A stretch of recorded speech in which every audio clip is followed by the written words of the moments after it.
မင်္ဂလာပါပရိသတ်ကြီးရှင် Grace Pro Channel ကနေပြန်လည်ပြီးတော့ကြိုဆိုလိုက်ပါရရှင်။ကျွန်မကတော့တင်ဆက်သူဟန်တီဦးဖြစ်ပါတယ်။ဒီနေ့မှလေပရိသတ်ကြီးကိုအကြိုက်တကယ်ကိုခြောက်ခြားဖွယ်ရာကောင်းပြီးတော့ထူးဆန်းလာတဲ့ဗီဒီယိုလေးတွေကိုတင်ဆက်ပေးသွားမှာဖြစ်ပါတယ်။ဒီဗီဒီယိုလေးတွေကဘယ်လောက်တောင်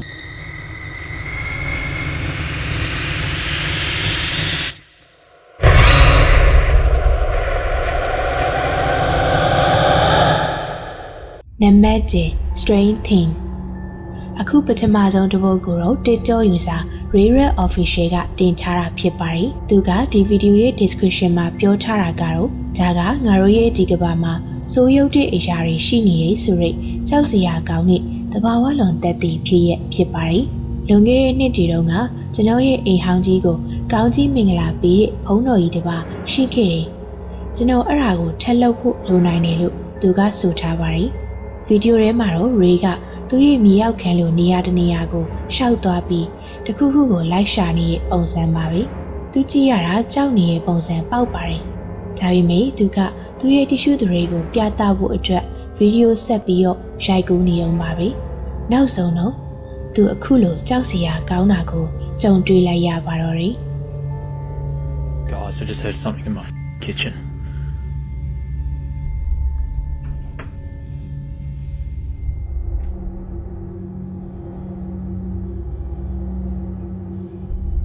What the hell is in my kitchen? What the man? What the Go.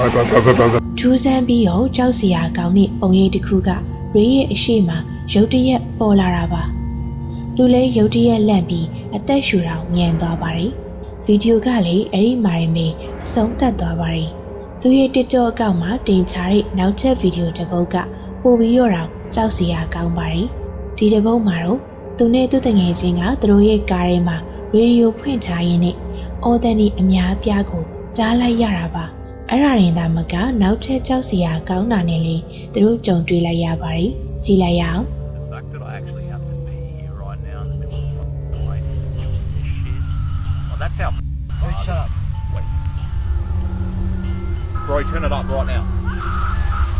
Bro, that's screaming on the radio, man. Man. Bro, what the fuck is that? Go now, go, go. Quick.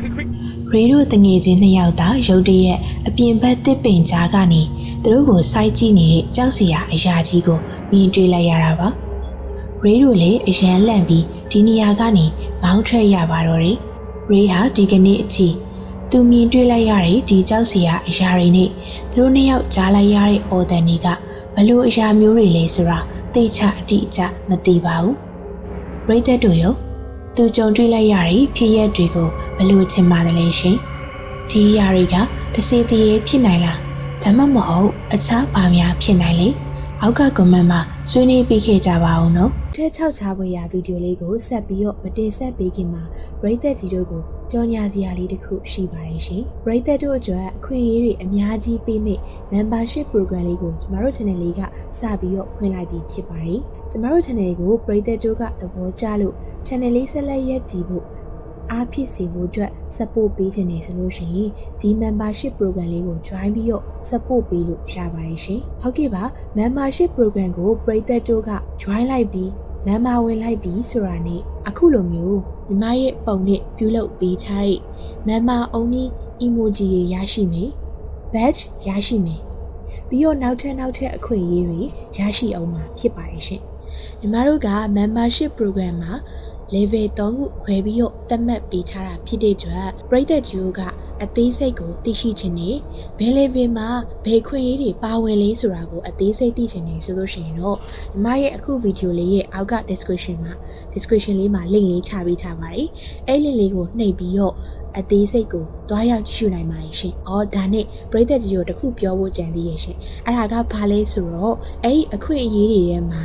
membership program ကိုပရိသတ်တို့က join လိုက်ပြီး member ဝင်လိုက်ပြီးဆိုတာနဲ့အဲ့ဒီအခွင့်အရေးတွေထဲမှာ6ချဖွယ်ရာဗီဒီယိုနောက်ထပ်15ဖို့အပူကြည့်ရမယ်ဆိုတဲ့အခွင့်အရေးလေးပါဝင်ပါတယ်ရှင်။ဟုတ်ကဲ့ဒီရောပရိသတ်တို့ကစိတ်ဝင်စားရဆိုလို့ရှိရင်အခုပဲအောက်က description မှာပေးထားတဲ့ link လေးကိုနှိပ်ပြီးတော့အသေးစိတ်ကိုတွားရောက်ကြည့်ရှုလိုက်ပါလို့အားလုံးကိုပြောချင်ပါတယ်ရှင်။ ပရိသတ်တို့ကအဲ့လင်လေးကိုနှိပ်လိုက်တဲ့အခါမှာ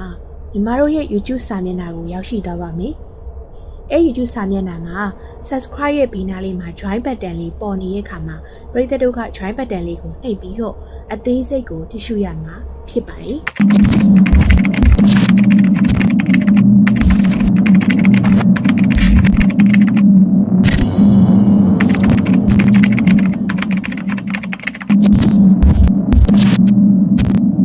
နံပါတ်2 an expected moment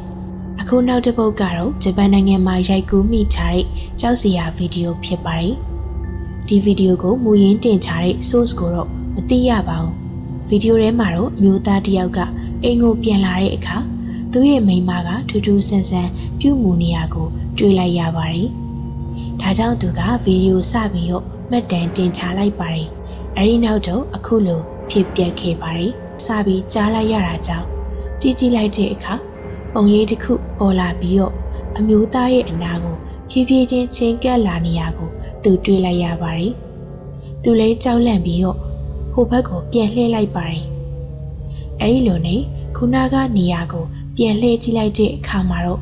ကြောက်စရာကောင်းတဲ့မျက်နှာကသူ့စီတိုးလာပြီးသူ့ကိုလာကြည့်နေတာကိုတွေ့လိုက်ရပါတယ်။တကယ်ကိုကြောက်စရာကြီးနော်။နံပါတ်3 something staring ဒီတစ်ပုဒ်ကိုတော့ TikTok user Antonio Delgado 30ကတင်ချတာဖြစ်ပါတယ်။ Mucho miedo. Quería hacer en la casa. Me han pasado cosas desde que vi ese maldito video. Escucho cosas. No hay luz. No sé qué hacer. Muchas cosas. Tengo miedo. ¿Qué pedo? ¿Qué pedo? ¿Quién está ahí? ¿Qué pedo? ¿Qué es eso? ¿Qué es eso? ¡Oh, mames! အန်တိုနီယိုကသူ့ရဲ့အိမ်ထဲမှာအတန်ကြီးကြားတဲ့အတွက်လှည့်ပတ်စူးစမ်းနေတော့ဇပွဲကောင်အောက်မှာထိတ်ချတဲ့ကလတ်ထိုင်းကအပြင်ကိုအလိုလိုရွေ့လာပါတယ်။သူကင်ထားတဲ့လက်နှိပ်ဓမီရဲ့အလင်းကလည်းမိတ်တုံဖြစ်လာပြီးအဲဒီနောက်တစုံတစ်ယောက်ဒါမှမဟုတ်တစုံတစ်ခုရဲ့ဖြူဖြိုးနဲ့ကြောက်စရာကောင်းတဲ့မျက်နှာတစ်ခုကတကားဝနာကနေချောင်းပြီးတော့သူ့ကိုကြည့်နေရကိုအားလုံးမြင်လိုက်ရမှာပါ။အန်တိုနီယိုလည်းအဲ့ဒီအရာကိုမြင်ပြီးတော့အရန်ကိုလန့်သွားပါတယ်။ဗီဒီယိုကဒီမှာရင်မဲ့အဆုံးသတ်သွားတဲ့အတွက်အဲဒီနောက်ပိုင်းဘာဆက်ဖြစ်လဲဆိုတာကိုတော့ကျမတို့မသိရတော့ပါဘူး။နံပါတ်4 haunted basement အခုနောက်တစ်ပုဒ်ကိုတော့ TikTok user Dynonugget 741ကတင်ချတာဖြစ်ပါတယ်။သူ့မှာတရေ6တဲ့အိမ်တစ်လုံးရှိပြီးအထူးသဖြင့်တော့မြေရောက်ခန်းမှာ6လှမ်းခံရတာပိုများပါတယ်။ဗီဒီယိုရဲ့အစမှာတော့သူကမြေရောက်ခန်းကိုသူ့ရဲ့သားငယ်လေးနဲ့အတူတူစုံစမ်းဖို့ဆင်းလာပါတယ်။သူတို့မစင်းခင်မှာလေမြေရောက်ခန်းကနေအပေါ်တက်ကိုပြန်တက်ဖို့ဝင်ပေါက်တကားကိုကျိုးနဲ့ချီသွားပါတယ်။သူတို့မြေရောက်ခန်းကိုဦးတီဆင်းနေတော့မှပဲတကယ်ကိုထူးဆန်းတဲ့စူညံတန်တွေကိုစပြီးကြားလိုက်ရပါတော့တယ်။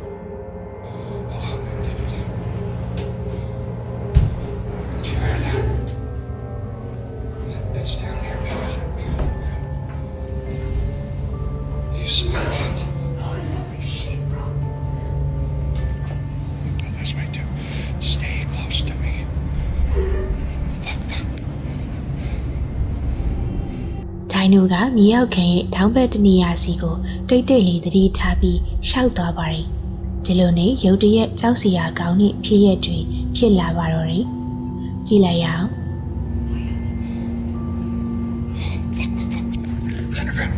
Cover, stop.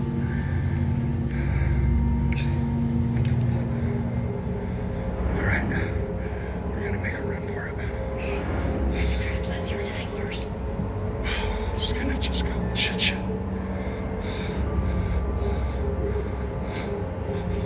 Oh no! Oh shit! Good!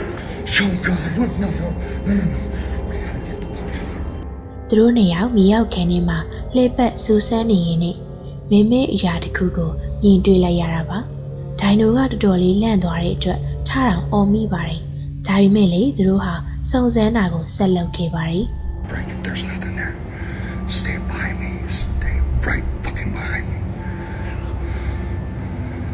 This is a bad idea. Just chill out. Oh shit! It's still there. What the fuck are we gonna do? What are we gonna do?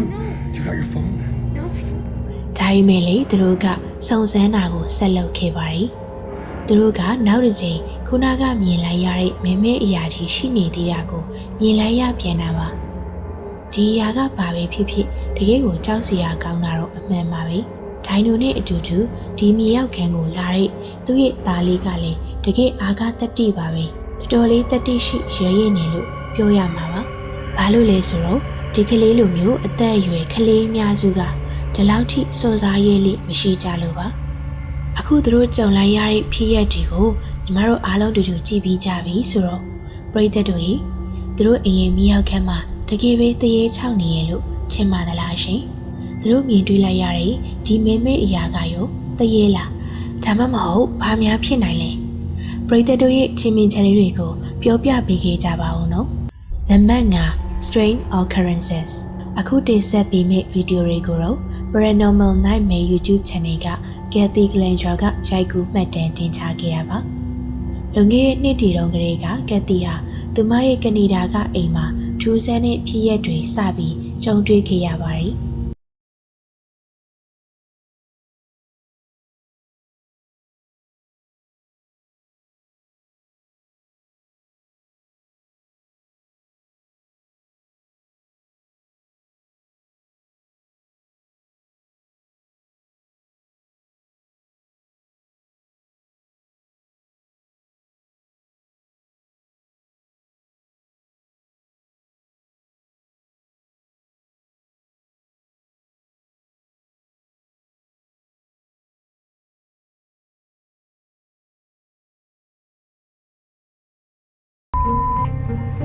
အခုတော့ထူးဆန်းတဲ့ဖြစ်ရပ်တွေဟာသူမရဲ့ချစ်စရာခွေးလေးလူစီကိုသာမကသူမရဲ့ကြောင်လေးစီလမ်နဲ့စတော်မီကိုပါထိခိုက်လာပါတော့တယ်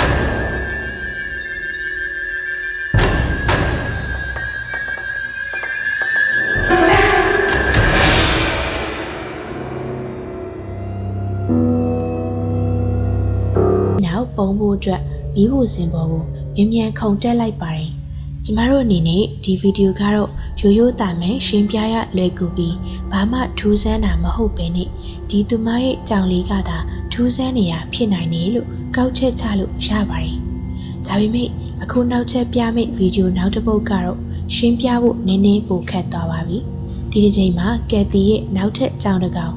ဆေးလမ်လေးထူးဆန်းတဲ့ဖြစ်ရပ်ကြုံတွေ့ရတာကိုသူမအိမ်ရှိဧကန်တွေကကင်မရာကနေရိုက်ကူးမိချခဲ့ပါတယ်။